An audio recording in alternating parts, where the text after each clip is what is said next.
Saudara-saudari yang dikasihi Tuhan, selamat pagi.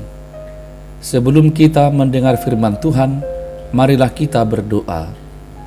Kasih karunia dan damai sejahtera dari Tuhan Allah kita, Anaknya Yesus Kristus, dan Roh Kudus. Amin. Firman Tuhan bagi kita hari ini tertulis dalam kitab 2 Korintus pasal 4 ayat 16.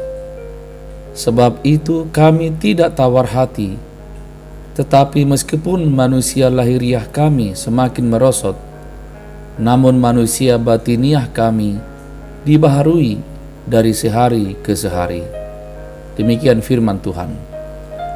Saudara-saudari yang dikasihi Tuhan, para rasul termasuk Rasul Paulus sangat menderita, sebagaimana dikatakan Yesus guru mereka, bahwa dalam dunia ini mereka akan mengalami penganiayaan, susah dan menderita.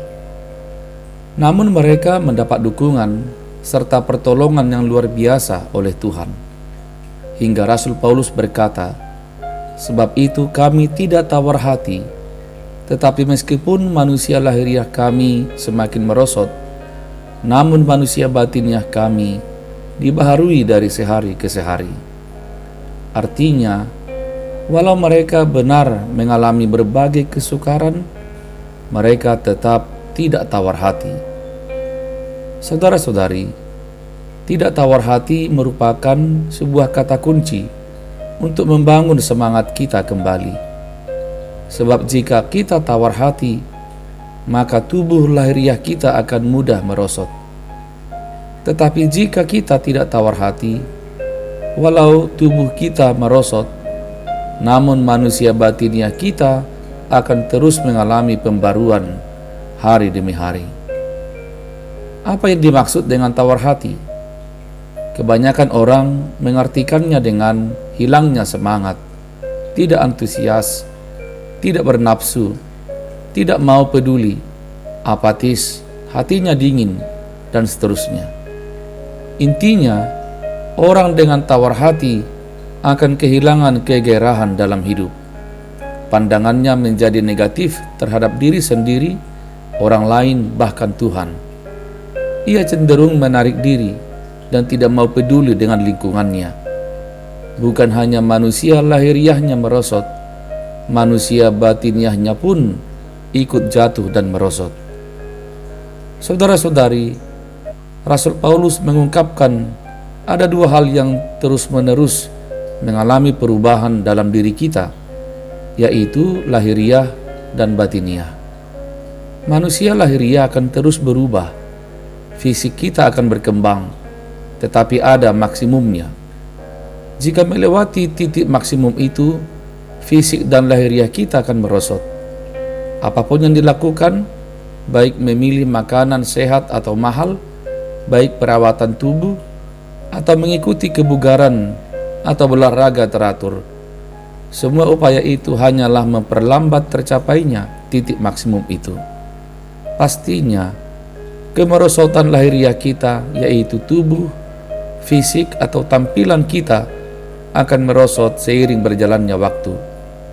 Apalagi jika pola hidup kita buruk atau berantakan dan menjadi sakit-sakitan, pasti mempercepat kemerosotan fisik kita. Tapi ada satu hal penting dalam diri kita yang terus dapat meningkat tanpa batas dan tanpa titik maksimum, yaitu manusia batiniah. Dikatakan oleh Rasul Paulus, walaupun susah atau menderita, manusia batiniah semakin dibaharui dari sehari ke sehari. Luar biasa bukan? Manusia batiniah kita adalah hati dan pikiran. Ya, hati dan pikiran yang terus dibaharui. Itulah yang membuat kita tidak tawar hati dan bersukacita selalu. Hanya saja memang harus diperhatikan apa konsumsinya. Konsumsi utama dari hati dan pikiran kita adalah firman Tuhan. Dengan mengkonsumsi firman Tuhan, iman kita akan tumbuh, semakin sehat, semakin kuat, dan semakin tangguh. Amin. Marilah kita berdoa. Ya Kristus Tuhan kami, terima kasih untuk hari yang baru ini. Engkau menolong kami hari ini sebagaimana Tuhan menolong kami pada hari sebelumnya. Hari ini kami diingatkan firman-Mu agar manusia batinnya kami tidak merosot, karena kami selalu rindu, kami selalu datang mendengar dan memahami firman Tuhan. Kiranya firman Tuhan itu menjadi makanan kami setiap hari. Kami tetap merindukannya dan mengerjakannya dalam keseharian kami. Pimpin dan tuntunlah kami hari ini, agar kami tidak tawar hati oleh karena apapun. Demi Kristus kami berdoa dan bersyukur padamu. Amin. Saudara-saudari, selamat pagi, selamat bekerja, selamat berkarya. Tuhan Yesus memberkati. Shalom.